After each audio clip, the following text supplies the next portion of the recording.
네, 안녕하십니까. 공드림 한국사 기본 이론 강의를 진행하고 있습니다. 저희가 지난 시간에 고려 중세 문화사 사상사 부분까지 한번 살펴봤습니다. 이 시간에는 273쪽 고려 문화사의 마지막 부분이죠. 고려 과학기술에 한 예술, 건축 이 부분들을 마무리 좀 하도록 하겠습니다. 자, 먼저 교재 273쪽의 고려 과학기술의 발달 배경부터 한번 보겠습니다. 유학에 비해서는 기술학은 좀 처집니다. 유학에 비해서는. 그렇지만 기술학만 보면 또 발달했었어요. 이 기술학의 발달은 이전에 고대 과학기술, 그러니까 고대 문화사에서 우리가 살펴봤습니다만은 고대 과학기술에 비해서 또 진일보됐다라고 하는 것이죠. 특히 국립대학, 국자감에서 잡학교육을 했었죠. 율, 서, 산. 물론 이 율학 같은 경우는 원래는 형부에 소속되어 있는 것이 국자감으로 옮겨오면서 경사육학 체제가 정비가 됐다라고 이제 말씀을 드렸었고요. 또 과거에서 보면은 잡과가 있었습니다. 일련의 이런 것은 고려시대 기술학 발달의 밑바탕이 되는 거죠. 이걸 이제 전제를 해가지고 고려 과학기술의 제일 먼저 천문학부터 한번 보겠습니다. 천문 관측은 삼국시대 때부터 이어집니다. 이건 어떤 배경이냐라고 하면은 바로 농업과 관련되어 있다는 거 하나고요. 또는 통치 목적하에서 연구된다고 그랬죠. 왕은 1000명을 받들어서 하늘의 명을 받들어서 통치한다는 것이죠. 그래서 통치 목적과 관련해서 천문학 연구행위 되었습니다. 고려사 기록을 보면요, 뭐 일식이라든가 천체 관측 기록들, 해성의 출현이라든가 이런 기록들이 굉장히 많이 나옵니다. 그리고 옆에 사진이 나와 있죠. 신라 경주에, 서무시의 신라 경주에 첨성대가 있듯이 고려도 개경에 뭐가 있어요? 첨성대가 있었습니다. 물론 지금 현재는 돌 기둥만 남아 있고요. 그 돌 기둥 위에 아마 건물이 있었던 걸로 추측을 합니다. 밑에 기와장들이 많이 깨져 가지고요. 밑에서 발견이 됐거든요. 그래서 그 지금은 뼈대만 지금 남아 있는 형태로서 이해하시면 되겠고요. 그다음에 역법은 달력입니다. 고려 전기 때 당나라의 선명력이라든가 고려 후기 때 가면 원나라의 수시력, 아라비아의 회회력, 명나라 대통령 이런 달력을 갖다가 쓰기도 합니다. 근데 고려만의 독자적인 달력은 나오지는 않습니다. 조선시대 가면 세종대 때 한양을 기준하는 조선만의 독자적 달력이 나와요. 그게 이런 달력을 참고해서 만든 칠정산이라고 하는 달력이 나옵니다. 칠정산. 그래서 일단 고려의 역법도 당행, 송 또는 원해 또 아라비아의 달력을 갖다가 쓰기도 했었다라고 하는 것이죠. 의학교육은 태의감 또 과거에 의과가 있고요. 그죠? 또 성종대 지방의 12목의 목사를 파견할 때 의학 박사를 파견한다거나 일련의 이런 것은 고려시대 의학 발달의 수준을 가늠을 해볼 수가 있는 대표적인 자료가 되겠습니다. 그러면 고려 초기부터 해가지고 고려의 의학의 동향을 좀 보기로 하겠습니다. 자, 고려 초기 한번 봅시다. 중국 의학의 영향을 많이 받습니다. 즉 송나라 영향을 많이 받고요. 그리고 광종대 보면은 제위보라고 하는 게 있습니다. 뒤에 보자가 들어가 있는 건 뭐냐 그러면은 재단이라고 하죠. 재단. 기금을 만들어서 그 이자로 운영하는 것을 재단보라고 하겠습니다. 이 제위보는 빈민구제의 기능을 했었습니다. 그러나 질병의 치료, 일반 서민들의 질병 치료의 기능도 같이 담당하고 있었다라고 하는 것이죠. 자, 고려 중기 때 가면은 우리나라 실정에, 고려의 실정에 맞게끔 노력을 하고 있는 부분들이 나옵니다. 그 결과가 274쪽으로 넘어가 보시겠습니까? 맨 위에 향약방이라고 하는 독자적인 처방전이 나옵니다. 향약이라고 하는 것은 한자로 있습니다. 향. 우리 거란 얘기입니다. 향. 약은 약국 할 때 약이죠. 약. 향약방입니다. 그러니까 독자적인 우리나라의 처방전이 나온다는 거죠. 이제 예전에는 중국 걸 갖다 썼을 때는 예를 들어서 머리가 아프다 그러면은 뭐 쑥을 달여서 먹으면 낫는다. 예를 들어서 진통제 형태로서 이런 게 중국의 처방전이다 한다면 우리나라 체질에는 그게 잘 안 맞아요.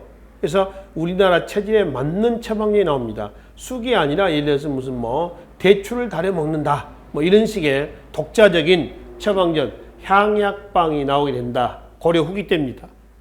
그래서 이제 이런 향약방이 나오고요. 이때 이제 다양한 이거에 의거해 가지고 의학 서적들도 편찬이 된단 말이에요. 대표적인 그 중에 의학 서적 하나만 기억을 좀 해둬야 할 책이 하나 있습니다. 향약 구급방이라고 하는 책입니다. 현재 현존하고 있는 가장 오래된 의서입니다. 1236년이고요. 이 향약 구급방하고 여러분들이 구분을 좀 하셔야 될 의서가 하나 있습니다. 향, 약, 집, 성, 방입니다. 조선 세종대 때 의서예요. 그래서 혼동하지 마십시오. 아시죠? 혼동하지 마시고요. 역시 향약, 집성방 할 때 향약은 이 향약을 얘기합니다. 향약, 구급방 할 때도 향약이 이 향약이에요. 구급방 할 때 구급은 뭐예요? 구급이라고 하는 거는 응급처치하는 거죠. 그렇죠? 그 구급이에요. 향약, 집성방 할 때 집성은 백과사전 다 총 모아놨다는 거죠. 그런 의미로 해석을 하시면 되겠습니다. 기타 삼화자 향약방, 제중입효방, 신집, 어의, 찰요방, 향약고방 등등이 있습니다. 참고하시고요. 단 현재 연전하고 있는 가장 오래된 의서로서 고종대 향약 구급방은 기억을 하시고 조선 세종대 향약 집성방하고 혼동하지 말자는 것이죠. 그 다음에 바로 밑에 과학기술학에서 인쇄술이 있습니다. 인쇄술이 발달하면 바로 우측에 보면 제지술도 발달합니다. 그러니까 인쇄술과 제지술은 항상 같이 간다. 이렇게 보시면 돼요. 아시겠죠? 그 인쇄술에 보겠습니다. 기존에 고정식인 목판 인쇄에서 움직일 수 있는 활판 인쇄술로 발달했는데 목판 인쇄술은 이미 삼국시대 때부터 나옵니다. 나왔죠? 그럼 이제 고려시 때 와서 목판 인쇄술의 한계가 나옵니다. 바로 밑에 한번 봅시다. 한 종류의 책을 다량으로 인쇄한 데는 적합하지만 여러 가지의 책을 소량으로 인쇄한 데는 활판 인쇄술보다 못하다. 이 얘기죠. 무슨 얘기냐면은 목판 인쇄는 어떻게 하냐면은 일단 종이에다가 글자를 씁니다. 글자를 써요. 그리고 이제 목판 있죠. 이 목판에다가 이 종이를 거꾸로 갖다 붙여요. 다 붙여가지고 글자가 이제 거꾸로 새겨지겠죠. 그래서 예를 들어서 동자가 새겼다면 동자는 뒤집어 앞이나 똑같네요. 그죠? 또 서자가 있다 그러면 서자 이런 식으로 해가지고 글자 거꾸로 있겠죠. 붙여져 있습니다. 이거를 일일이 다 파는 거예요. 조각을 다 파는 겁니다. 예를 들어 조각칼 같은 걸 이용해서 다 파는 거죠. 그렇죠? 그리고 이제 파고 그 다음에 여기다 이제 잉크를 묻힙니다. 잉크를 묻혀가지고 그 다음에 종이를 덧대는 거죠. 종이 됩니다. 떼어내면 그 종이에 글자가 인쇄가 되겠죠. 그러니까 이제 공정이 굉장히 어렵습니다. 시간이 많이 걸리는 거죠. 그러니까 이렇게 해가지고 판놓은 판목을 팔만대장경 같은 거 아니겠습니까? 이렇게 해가지고 판 것을 한 1000권이나 2000권 정도 찍어내면 괜찮은데 10권, 20권 이렇게 찍어내면은 들어가는 공력에 비해서 얻는 효과는 미미하다는 거죠. 그러니까 가성비가 없는 거예요, 말 그대로. 그죠? 그래서 이거에 대한 한계를 극복하기 위해서 고려 후기 때 뭐가 나와요? 활자 인쇄술이 나옵니다. 활판 인쇄술이 나온다는 겁니다. 활판 인쇄술은 판본이 있고요. 활자를 하나씩 이제 새겨서 주조를 해가지고 여기다 활자를 끼워 넣는 겁니다. 이런 식으로. 그래서 동서남북 이런 식으로 해서 활자를 끼워서 잉크를 발라서 종이에 대해서 찍어낸다라고 하는 겁니다. 이게 훨씬 더 편하죠. 필요한 활자를 또 빼고 갖다 끼고 이렇게 할 수가 있단 말이에요. 그렇죠? 목판 인쇄술에서 금속 활자로의 이행은 인쇄술에 있어서의 하나의 혁명이라고 할 수가 있는 거죠. 이런 배경에서 금속 활자가 만들어지기 시작했다. 그래서 현재 현존하고 있는 금속 활자 본으로서 가장 오래된 것은 우측의 직지입니다. 물론 직지 심체 요절, 원래 이름은 좀 길어요. 백운화상, 초록불조, 직지 심체 요절입니다. 근데 이것보다 먼저 인쇄됐다는 기록이 남아있는 책이 하나 있습니다. 왼쪽 하단에 보시면은 상정 고금 예문이라고 하는 책이 있습니다. 이건 원래 의례서입니다. 의례서인데요. 최윤의라는 사람이 12세기 인종대 때 이 작업이 난이 났었던 시기 아닙니까? 이 최윤의가 쓴 바로 의례서가 상정 고구매문인데 이거를 강화도 피난 시기 때, 그러니까 몽골 침략 때입니다. 13세기죠. 금속활자로 인쇄했다는 기록이 어디에 나와 있냐면은 이규보의 동국 이상국집에 남아 있어요. 중요한 건 이 상정 고구매문이라고 하는 의례서는 남아 있지는 않습니다. 금속활자로 인쇄했다는 기록만 남아 있다는 거죠. 그러니까 현재 남아 있지는 않아서 가장 오래된 금속활자 인쇄서로서 인정받고 있지는 못합니다. 단 우측에 1377년 우왕대 때에 금속활자로 인쇄했다라고 하는 직지심체요절이 가장 오래된 금속활자본으로 인정을 받고 있고요. 2001년 9월 4일 승정원 일기랑 같이 유네스코 세계 기록문화유산에 등재가 됐습니다. 자, 2004년에 가면 유네스코에서는 이거를 기념하기 위해서 직지상이라고 하는 상을 제정합니다. 직지상. 그래서 직지의 날이 9월 4일인데요. 왜 9월 4일이냐면은 이게 유네스코 세계문화유산에 등재가 된 세계 기록유산에 등재된 날짜가 9월 4일이에요. 그래서 9월 4일을 직지의 날이다라고 이제 명명을 합니다. 제정했어요. 그래서 2005년부터 직지의 날 9월 4일 청주하고 파리에서 경년제로 기념행사를 하고요. 또 출판 인쇄 문화 발달에 기여했었던 개인이나 단체에 이 상장과 상금을 후원하고 있습니다. 대한민국 정부에서 후원하고 있는 거죠. 특히 직지심체 요절은 첫째 점 봅시다. 충청북도 청주 흥덕사에서 간행했다고 그래요. 이 흥덕사는 현재 절 없습니다. 대개 절터 옆에 고문서 인쇄박물관이 남아 있습니다. 고문서 인쇄박물관이 자리 잡고 있다. 아마 청주 쪽에 살고 계신 분들 계시면은 이제 쉬는 날 말이죠. 머리도 식힐 겸 해서 한번 답사 한번 갔다 오시는 것도 괜찮을 것 같습니다. 그리고 왼쪽에 있는 상정 고구매문은 원래 명칭은 책 이름은 상정예문입니다. 원래 명칭은 우리 상정 고구매문이다 해도 관계가 없고요. 그리고 이제 인쇄 기관으로서 숙종대 서적포가 있고요. 이건 우리가 관악지능체에서 봤었죠. 관립인쇄소예요. 책을 편찬해서 각급 학교에 배포하자라고 하는 것이죠. 그리고 공양왕대 때 서적원이라고 하는 인쇄소가 설치해서 활자도 만들고요. 출판 인쇄도 같이 했다는 기록으로 봐서 고려 말에는 금속활자가 보편화됐다라고 하는 것을 확인해 볼 수가 있습니다. 근데 이제 금속활자를 낑겨가지고 고정을 시켜야 되잖아요. 고정을 시키기 위해서 뭘 쓰냐면 밀랍을 썼습니다. 밀랍. 근데 밀랍 아시나요? 벌꿀을 따잖아요. 벌꿀을 채취하고 남은 끈적끈적한 그 찌꺼기 같은 게 있습니다. 그걸 밀랍이라고 그래요. 그 밀랍을 여기다가 활자 사이에다가 넣고요. 활자를 고정을 시켜요. 근데 아무래도 밀랍이다 보니까 책을 많이 인쇄하다 보면 활자가 어떻게 돼요? 이가 흔들리시게 흔들려요. 흔들리면 인쇄가 선명하게 안 나올 수도 있겠죠. 그렇죠? 조선시대에 가면 이제 밀랍 대신 구하는 것이 식자판입니다. 식자판이 나와요. 식자판은 뭐냐면은 이게 이제 인쇄 판본이 있죠. 여기다가 칸막이를 하는 겁니다. 그리고 칸막이 돼가지고 여기다가 이제 활자를 이렇게 끼겨 넣는 거죠. 활자가 이 칸막이로 해서 활자가 어떻게 돼요? 딱 고정이 되는 거죠. 그래서 인쇄 능률이 배가가 됩니다. 이건 15세기 때 나온 겁니다. 그래서 조선시대 때 가면 이제 금속활자로 인한 인쇄술이 이전 시대보다는 훨씬 더 발달했다라고 얘기를 하는 것이죠. 자, 그리고 이 인쇄술 발달은 아까 말씀드렸죠. 종이 만드는 거죠. 재지술 발달과 항상 같이 갑니다. 또 잉크도 같이 가겠죠. 그렇죠? 이 재지술은 종인데요. 이 종이는 닭나무 종이라고 있습니다. 신라 때도 나왔었죠. 닭종이라고, 닭종이.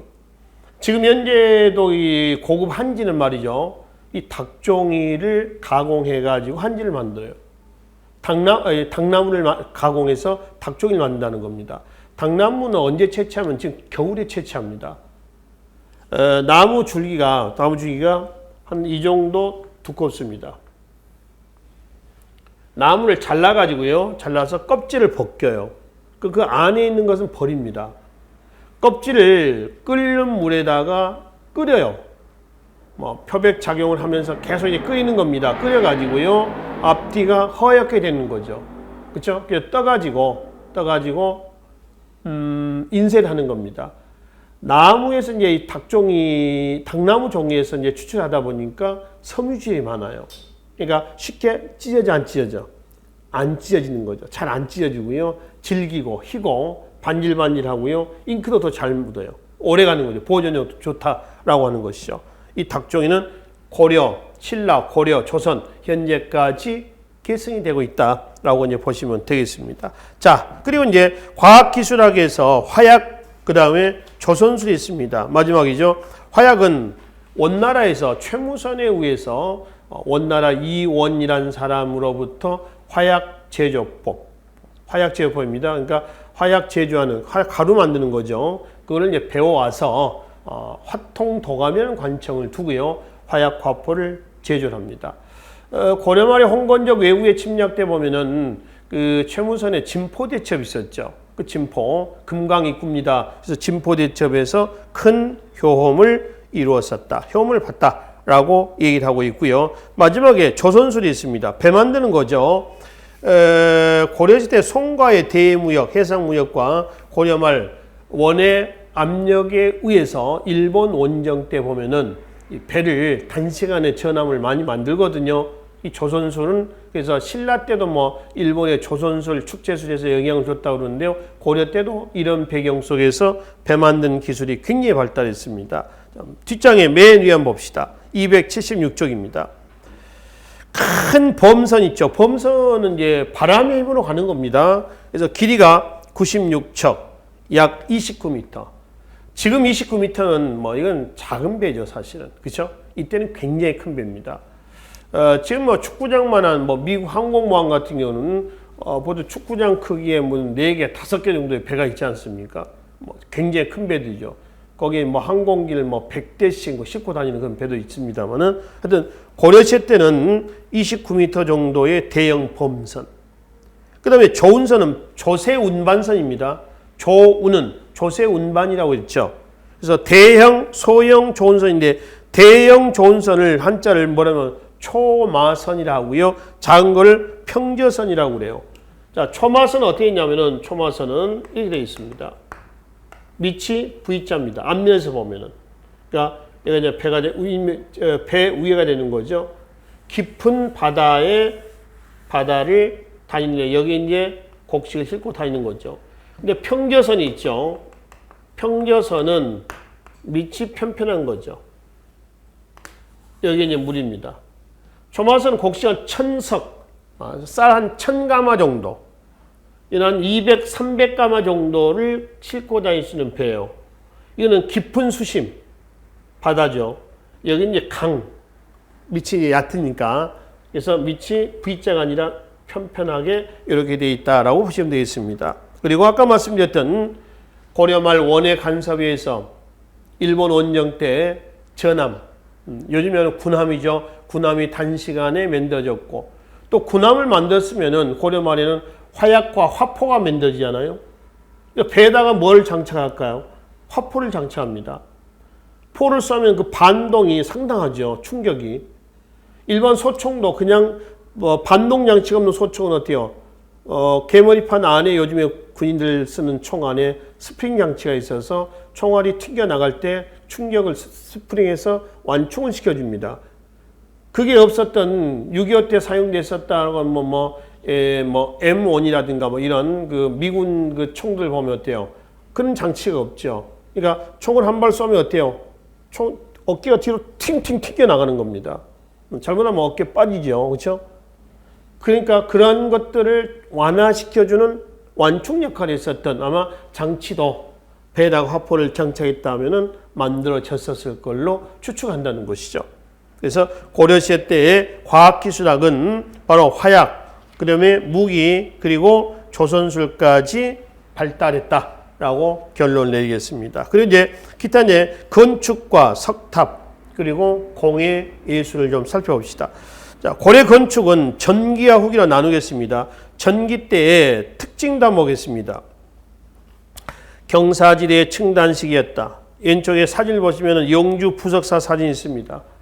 그러니까 뭐냐면 편편한 데다가 건물 이렇게 짓는 건 아니고요. 짓는 건 아니고 경사지대에다가 단층식, 층단식입니다. 경사지대 층단식이죠. 왜 경사지대 층단식을 했냐 하면은 외관이 웅장하게 보이게 했습니다. 그러니까 편편한 부분보다는 좀 이렇게 올려다 부분도 있죠. 이런 부분이 좀 웅장하게 보이는 겁니다. 그러니까 사람이 여기 서 있을 때 이렇게 보는 것과 그 다음에 이렇게 보이는 거죠. 이렇게 보는 거하고 뭐가 더 웅장하게 보이냐 이거지. 두 번째, 일조각도가 조절됐다고 그랬습니다. 일조각도라고 하는 건 뭐냐면은 자, 이게 지붕입니다. 기둥입니다. 기둥이죠. 지면입니다. 처마 끝하고요. 기둥의 주춧돌 여기에요. 여기하고 여기하고의 각도입니다. 이게 30도입니다. 너무 처마가 많이 나오면은 햇볕이 안 들어가죠. 또 너무 각이 져버리면 어때요? 햇볕 계속 직사광선 맞습니다. 또 비바람도 몰아치겠죠. 일조각도가 조절되어 있고. 그 다음에 기둥 양식에 보면은 기둥 양식이 일자로 되어 있는 게 아니라요. 이렇게 튀어나왔습니다.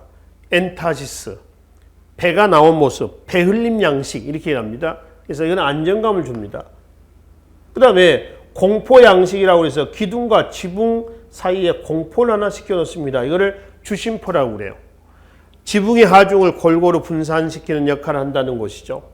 그리고 고려 후기 때 마지막 줄 보면은 원의 영향을 받아가지고 공포를 하나 내지 사이에 두 개씩 설치를 하게 한다. 이거는 공포가 많다 해서 뭐라고 해요? 다포라고 얘기를 하는 것이죠. 다포. 그래서 주심포 다포는 그렇게 구분하면 되고요. 바로 왼쪽에 사진 보시면은 기둥이 튀어나왔죠. 이렇게. 그쵸? 그 다음에 위에 공포 양식은 사진은 다포입니다. 기둥과 기둥 사이에 공포가 있고요. 그 다음에 그 사이에 또 포가 두 개가 있죠. 공포가. 두공 양식에서 다포다라고 얘기를 한다는 거죠. 그쵸? 자, 이게 이제 고려시대 때의 바로 건축 특징입니다. 그래서 고려 전기 때에 궁궐, 사원 건축이 있었다 하나 현재 남아있지는 않아요. 고려시대 때 건축물에서 현재 연연하고 있는 가장 오래된 것은 고려 후기 때의 안동 봉정사 극락전입니다. 이게 가장 오래된 현존하고 있는 건축물이다라고 보시면 되겠습니다. 기타 영주 부석사 무량수전, 우측에 조사당, 수덕사 대웅전, 예산, 또 사리원 항해도입니다. 성불사 응진전, 그 다음에 황주 심원사 보광전 등이 고려 후기 때 목조 건축물들이죠. 그 건축 양식의 지붕 양식 먼저 볼까요? 이렇게 된 거는 팔짝 지붕이라고 그래요. 팔짝. 한자 8팔자로 되어 있죠. 8팔자. 그쵸? 8팔자 되어 있습니다. 그리고 이 부분을 용마루라고 합니다. 용마루. 용마루 옆에는 이렇게 치미가 있습니다. 치미. 이 치미의 크기를 가지고 이 건물의 규모를 우리가 가늠해 볼 수가 있어요. 치미가 굉장히 큰 것도 있습니다. 그런 건물이 굉장히 컸다는 거죠. 용마루고요. 그 다음에 이거를 내림마루라고 그래요. 내림마루죠. 이것도 내림마루입니다. 그 다음에 지붕 보통 여기 있죠. 이거를 추녀마루라고 그래요. 추녀마루. 용마루, 내림마루, 추녀마루. 그리고 추녀마루에는 잡상이 있습니다. 그래서 삼장법사, 선호공, 사오종, 접팔계 등 이런 잡상이 있는데 잡상의 역할은 벽사의 역할을 합니다. 벽사. 안 좋은 기운을 퇴치하는 거죠. 그래서 그런 벽사 역할을 하는데 궁궐 건물이라든가 이런 데 보면 거기에 잡상들이 이렇게 놓여져 있어요. 추녀마루에 놓여져 있는 것을 확인해 볼 수가 있습니다. 그 다음에 지붕 양식에는 팔짝 지붕이고요. 이렇게 되어 있는 지붕은 뭐냐? 알파벳 V자를 엎어놓은 듯한 이런 건물은 뭐냐 하면 그거는 맞배 지붕 이렇게 되어 있죠. 맞배 지붕입니다. 자, 사진에서 보시면 그래서 안동 봉정사 극락전이라든가, 그치? 우측에 예산 수덕사 대웅전이라든가 밑에 사리원 성불사 응진전 전부 다 맞배 지붕에 해당이 됩니다. 맞배 지붕. 그러나 영주 부석사 무량수전 이거는 팔짝 지붕이죠. 그렇죠? 무량수전의 현판 누가 썼다고 그랬어요? 공민왕이 썼다고 그랬죠. 공민왕이 홍건적 침략 때 안동으로 피난 갔다가 귀경길에 들려서 쓴 바로 사찰에 들려서 썼다라고 하는 그 현판 무량수전이 되겠습니다. 그리고 무량수전의 불상은 진흙으로 만들어진 거죠. 소조아미타 열의 좌상이 되겠습니다. 뒤에서 봅시다. 그 다음에 석탑과 뒤에 나와 있는 승탑이 있습니다. 석탑은 고려 초기에는 옛날 신라 지역에서는 신라 양식을, 옛날 백제 지역에서는 백제 양식을 그대로 개성합니다. 그 대표적인 것이 부여에 가면 정림사지 5층 석탑이 있습니다. 이거는 원래는 백제 거죠. 근데 그 백제 정림사지 5층 석탑하고 비슷한 것이 있어요. 거기 나와 있는 뭐가 있어요? 바로 마지막 지에 그 탑 사진 한번 보십시다. 부여의 무량사 5층 석탑이라고 있죠. 이게 옛날 백제의 정림사지 5층 석탑하고 거의 비슷합니다. 그러니까 그 지역적인 특성 그대로 계승이 되어 온다라고 하는 겁니다. 전체적으로 고려의 석탑은요, 다층 다각탑입니다. 통일신라 때 석탑 특징 한마디로 얘기하면은 3층 사각탑입니다. 라고 한다면 고려시대 때는 뭐라고 그래요? 다층 다각탑이에요. 그쵸? 뭐 팔각 9층탑, 월정사 팔각 9층탑 또는 뭐 원각사지 다시 경천사지 10층 석탑 이렇게 되어 있습니다. 그리고 탑은 거의 홀수탑이라고 있어요. 물론 짝수탑도 있습니다. 근데 홀수는 어떤 의미냐면은 음양할 때 양의 의미가 담겨져 있고요. 짝수는 음의 의미가 담겨져 있습니다. 그래서 홀수탑을 세운 것은 부처님의 기운이 널리 퍼져라 라고 하는 의미가 이게 담겨져 있어요. 물론 짝수탑도 있습니다. 그런데 대부분 홀수탑이다 라고 이제 얘기를 했죠. 그래서 이제 고려시대 때 나와 있었던 대체적인 석탑이 맨 밑에 사진 좀 볼까요? 부여의 무량사 5층 석탑, 개성의 불일사 5층 석탑, 또 평창 월정사 팔각 9층 석탑, 또 경천사지 10층 석탑은 일제시대 때 일본으로 건너갔다가 다시 우리나라 돌아옵니다. 현재는 용산 국립중앙박물관에 보관이 되어 있습니다. 이거하고 똑같은 것이 조선 세조 때 원각사지 10층 석탑이에요. 둘 다 대리석탑입니다. 원각사는 세조 때 만들어진 사찰입니다. 지금의 서울 종로 3가 쪽이죠. 탑골공원 있죠. 거기 안에 원각사탑이 있고요. 이거하고 용산 국립중앙박물관에 있는 경천사지 10층 석탑하고 모양이 똑같이 나온다라고 하는 것이죠. 기타 사진에 보면은 평안북도 영변에 보현사 팔각 13층 석탑 등에서 고려 석탑은 대체로 다층 다각이다 라고 한다면 신라는 3층 사각탑이다 라고 하는 거죠. 탑에서 층을 얘기할 때는 우리가 고대 석탑에서 살펴봤습니다만은 탑신, 탑의 몸뚱아리, 그러니까 한옥의 기와처럼 되어 있는 부분 있잖아요. 그걸 옥계석이라고 그랬습니다. 옥계석 바로 밑에가 탑신이라고 했죠. 탑신만 1, 2, 3, 4 올라가면서 세면은 그게 탑의 층수가 된다라고 말씀을 드렸습니다. 그리고 이제 석탑이 부처님의 사리탑이다 라고 한다면 승탑은 일반 승려들의 사리탑이었습니다. 자, 뒤에 승탑 옆에 한자는 부도라고 있습니다. 부도, 승탑이라고요. 이 부도는 불교 선종의 유행과 관련되어 있다라고 이제 말씀을 드렸죠. 그러니까 신라 하대 때 선종 구사안에서 선종이 유행했을 때에 바로 부도가 많이 나왔습니다. 우리나라 부도의 기본 양식은 팔각 원당형입니다. 기본 양식은 거의 대동소이합니다. 근데 고려시대 때 이제 좀 특별히 팔각 원당형에서 벗어난 것도 있습니다. 밑에 한번 볼까요? 충주에 있는 정토사 홍법북사 실상탑, 원주에 있었다는 법천사 지광국사 현묘탑, 그 다음에 원주에 있었던 거돈사 원공국사 승묘탑, 이거는 모양이 조금 달라요. 왼쪽에 사진에 나와 있습니다. 그 홍법북사 실상탑은 탑신이 둥근 구형입니다. 그 모양이죠. 법천사 지광국사 현묘탑은 평면 사각형입니다. 주사위 모양으로 되어 있지 않습니까? 그죠? 또 고려 말에 가면은 석종 모양의 승탑이 나옵니다. 종이죠, 종 모양이죠. 마지막에 사진 보시면은 여주 나홍화상 석종이 있습니다. 여주 실륵사에 가면은 보제존자 나홍화상 석종, 기타 뭐 김제 금산사 석종에서 석종 모양이 나와요. 이거는 조선시대 때에 부도가 거의 석종 모양으로 있습니다. 사찰에 가시면은 사찰에 경내나 사찰 그 경내나 또 경내와 경계 쪽에 보면은 승려의 사리탑들이 제법 많이 보입니다. 그 사찰에 기거하다가 승려가 열반하면은 화장을 하고 답의해서 사리를 모셔놓은 탑이라고 말씀드렸죠. 이런 석종 모양이 많이 나온 것은 거의 고려 말에서 조선으로 넘어올 때 또는 조선시대 때 승려다라고 보시면 되겠습니다. 자, 우측에 한번 보겠습니다. 그 바로 밑에 보겠습니다. 그래서 이제 승탑과 석탑을 이렇게 구분해서 보시고요. 고려의 해화 예술 불상과 공예와 회화를 좀 보기로 하겠습니다. 불상은 신라 양식하고 비교하시면 됩니다.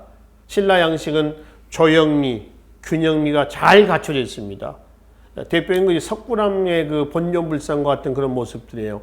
대부분 이런 형태인데 고려는 그렇지 않습니다. 고려의 불상은 대체적으로 균형미 없습니다. 조형미 없습니다.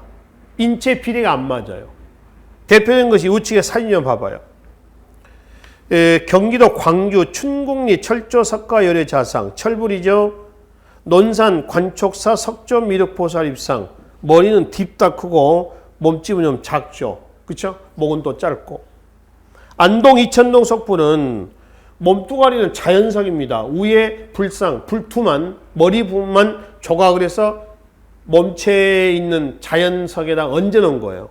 그러니까 고려의 불상은 한마디로 조형미 X, 인체 구성 X, 또 균형미 X, 또 규모가 큰 철불이 주로 많이 만들어졌습니다. 근데 그 중에서 신라 양식을 그대로 계산한 게 하나 있습니다. 영유 부석사 소조 아미타 열애 자상입니다.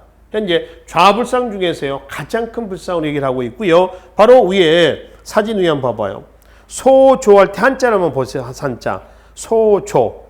조는 조각했다는 겁니다. 만들었다는 거예요. 그 소자는 무슨 소자냐면 한자에 진흙 소자입니다. 그러니까 진흙으로 만들어서 위에다가 이제 그 겉에다가 금동칠을 해놓은 것이죠. 그래서 소조 아미타 열애 자상라고 얘기한다라고 하는 것이죠. 자, 그래서 이제 고려의 불상은 다양한 특징들을 가지고 나와 있지만 지금 말씀드렸었던 이거는 부석사 겁니다. 소조 아미타 열애 자상은 현존하고 있는 최대 불상이며 고려 불상 중에서 신라 양식을 그대로 계승했다라고 얘기를 한다는 것이죠. 자, 공예로 가겠습니다. 뒤에 고려 공예의 종류를 보면 고려자기, 상감청자할 줄 얘기를 하겠죠. 금속공예, 나전칠기공예라든가 범종이 있습니다. 그 중에 고려자기부터 한번 보겠습니다. 변청 과정을 좀 봅시다. 송날의 영향을 받는 거거든요. 순수 비색청자, 고려 초기입니다. 이 고려 초기에 11세기입니다. 순수 비색청자가 12세기 중엽에 가면 뭐가 나오죠? 상감청자입니다. 그 상감기법이라고 하잖아요. 상감기법은 고려만의 독자적 기법이에요. 그 상감청자 매병이 이렇게 있죠. 이게 있습니다. 여기에 나무 이렇게 그려놔요. 나무까지나. 이걸 홈을 파서 여기다가 하얀색이나 흰색이나 검정색의 흙을 여기다가 맺고 그리고 유약을 발라서 1300도 내외에서 굽습니다. 이렇게 해서 그림을 그려서 홈을 파가지고 다른 색깔의 흙으로 메꾸는 기법을 뭐라고 그래요? 상감기법이라고 그래요. 바로 밑에 보시면은 공예의 은입사 기법이 있습니다. 이 은입사 정병인데 정병은 제사 지낼 때 쓰는 뭐 술병 정도로 보시면 됩니다. 근데 청동 은입사 정병인데 은입사라고 하는 것도 마찬가지예요. 뭐냐면은 청동 그릇에다가 홈을 파가지고 은을 집어넣는다. 은을 가늘게 이렇게 만들어서 여기다가 은으로 메꾸는 겁니다. 상감기법은 고려청자 상감기법은 다른 색깔의 흙으로 메꾸지만은 은입사는 은으로 메꿔 넣는 거죠. 이걸 은입사라고 그래요. 그러니까 상감기법하고 은입사하고 거의 비슷합니다. 기법 자체가 비슷하다라고 이제 보시면 되죠. 그래서 이제 12세기 중엽 이후에 전라도 강진, 부안, 진안, 강화도 등에서 최고급의 상감 정자를 만들었어요. 그리고 이제 13세기로 넘어가면서 원간섭기로 갑니다. 원간섭기로 가면은 상감 정자의 기법이 쇠락하고 뭐가 나와요? 이제 분청사기가 나옵니다. 이 분청사기는 조선 15세기 때 그대로 또 계승이 돼 나가고 있었습니다. 그래서 이제 고려자기는 송나라의 영향을 받아서 발전해 나가는 과정을 보시면 되겠고요. 금속 공예로서 은입사, 지금 말씀드렸죠. 밑에 사진도 있습니다. 청동 은입사 정병이라고 하는 게 있고, 나전 칠기 공예로서는 바로 왼쪽에 사진이 있죠. 바로 나전 국당초문이 염주하합에서 불경이나 화장품 갑이나 또는 문방구라든가 이런 데 나전 기법이 이용이 됩니다. 나전 기법은 조개 껍데기를 잘라서 그 반질반질 색깔 나는 거를 무늬를 내면서 붙이는 겁니다. 이걸 나전 칠기, 나전 기법이라고 그래요. 옛날 장롱, 우리 어머니 아버지 세대에 보시면 지금도 이제 고가구에서 많이 나옵니다. 이런 나전 기법이 조개 껍데기를 붙여. 그래서 이제 그 붙여가지고 막 무지개 색깔 나오지 않습니까? 조개 껍데기에 그걸로 이제 무늬를 내는 것을 나전 칠기 기법이라고 얘기를 한다는 것이죠. 범종은 고려 문화 자체는요 거의 탈신라풍이에요. 근데 범종은 신라 영향을 또 그대로 받습니다. 해서 남아있는 것이 지금 밑에 화성, 해남, 또 천안의 천흥사종 등에서 이게 고려시대 때 신라 양식을 계승했었던 범종으로 보시면 되겠습니다. 자, 밑에 서예는 고려 전후기로 나누겠습니다. 전기 때는 왕이체라든가 구양순체, 그중에 구양순체가 더 유행을 했었습니다. 우측에 고려 후기 때 가면은 원나라 조명부체 또는 송설체라고 그랬죠. 성리학이 수용이 되면서 그때 들어왔었다, 소개가 됐다고 그랬잖아요. 고려 말 이암, 이재현, 조선시대 때의 안평대군이 바로 이 송설체에 능했다라고 말씀을 드렸습니다. 자, 그림 좀 보겠습니다. 이 그림은 이제 마지막 고려 문화에서 고려 전기 때, 후기 때 나눠서 보시는데요. 그림 교육 기관이 따로 있었습니다. 도화원이라고 그랬죠. 도화원. 그러니까 관화가들입니다. 그러니까 관립미술학원에서 교육을 받았던 화가들이죠. 그래서 고려 전기 때 이령, 그의 이제 아들이 바로 이광필이라고 하는데 이 사람들이 있었다 하나 현재 남아있는 작품은 없어요. 이령의 예성강도는 이제 남아있지는 않습니다만은 예성강 상류에서 하류로 배를 타고 내려가면서 그린 그림이라고 그래요. 그러니까 굉장히 길어요. 길쭉한 형태로 있습니다. 상류 하류를 다 그리다 보니까. 그래서 현재 남아있지는 않고요. 그리고 이제 고려 후기 때 가면은 문인은 직업화가가 아닙니다. 문신 관료들이 아르바이트 하는 거지. 쉽게 하면은. 그래서 그림 문인화가 있고요. 공민왕의 천산대렵도가 있습니다. 우측에 상단에 있죠. 천산에서 두 명이 말을 타고 사냥하는 모습이에요. 천산대렵도라고 하죠. 헤어스타일 보면 변발입니다. 변발. 이 그림은 원래는 굉장히 큰 그림이에요. 이건 우리가 특강에서 한번 말씀드렸었죠. 근데 그 중에 일부 내용입니다. 일부 내용이죠. 이게 현재 남아있는 거죠. 그렇죠? 원나라 얘기를 봤습니다. 불화에서 아미타불 또 지장보살도 있죠. 대표적인 것이 우측에 나와 있죠. 해여가 일본에 가서 그렸다라는 관음보살도. 그리고 사경화라고 하는 거는 불경의 표지 있죠. 불경의 경전의 표지에다가 그 불경의 내용을 그려놓은 걸 사경화라고 그래요. 그리고 사찰이라든가 인데 벽화가 있습니다. 고분벽화라든가 이런 데 있죠. 마지막에 보면은 거창, 둔마리, 고분, 벽화가 있습니다. 화관을 쓰고 꽃으로 만든 관입니다. 구름을 탄 처녀상에서 이 벽화가 그려있는 바로 뭐가 있다. 경상남도 거창, 둔마리, 고분 벽화가 있다라고 하는 것이죠. 그리고 이제 뒤에 마지막 음악이 있습니다. 이 음악은 국가가 통치 목적하에서 관심을 가지고 후원합니다. 중앙정부에서 주로 지배층의 음악으로서 악이 있죠. 이 악은 송나라 대성악이 있죠. 이 대성악, 송나라 겁니다. 이게 들어와 가지고 악으로 발전합니다. 악은 궁중음악이에요. 궁중음악. 지배층의 음악입니다. 악. 조선시대 때 악으로 그대로 이어집니다. 종묘 제례 때 하는 음악, 악이죠. 악. 그죠? 그 다음에 피지배층의 음악도 있습니다. 향악 또는 소각이라고 그래요. 우리가 앞 시간에 요라고 하는 거에 대해서 한번 배웠었죠. 민중의 노래입니다. 어른이 흥얼흥얼하면 소교, 아이들이 흥얼흥얼하면 뭐 동요 이렇게 해석을 했었죠. 그래서 이 요인데 이게 바로 뭐냐? 바로 음악이에요. 음악. 소각, 속요. 그렇죠? 소각, 속요. 향악입니다. 동동, 대동강, 뭐 한림별곡, 오간산 등이 있고요. 밑에 중국의 송나라 악기가 수입이 돼서 고려시대 때 약 40여 종의 악기가 있었다라고 일합니다. 그래서 고려의 예술은 음악까지 마무리를 좀 하도록 하겠습니다. 마지막 줄에 고려의 문화에서 고려는 대체로 독자적인 문화 요소가 많이 있습니다만은 주변 국가 영향을 또 많이 받습니다. 그게 통일신라 문화 영향을 받은 것, 송나라 영향을 받은 것, 또 원간섭기를 거치면서 원의 영향을 받은 여러 가지 문화유산들이 있죠. 그거는 여러분들이 기억을 좀 해두세요. 아시겠죠? 고려 문화를 마무리하면서 고려 문화의 수용 내용들까지 해서 정리하도록 하겠습니다. 그래서 중세 사회를 여기서 이제 마무리하고요. 다음 시간에는 근세, 조선의 건국 과정으로 넘어가서 살펴보기로 하겠습니다. 수고하셨습니다.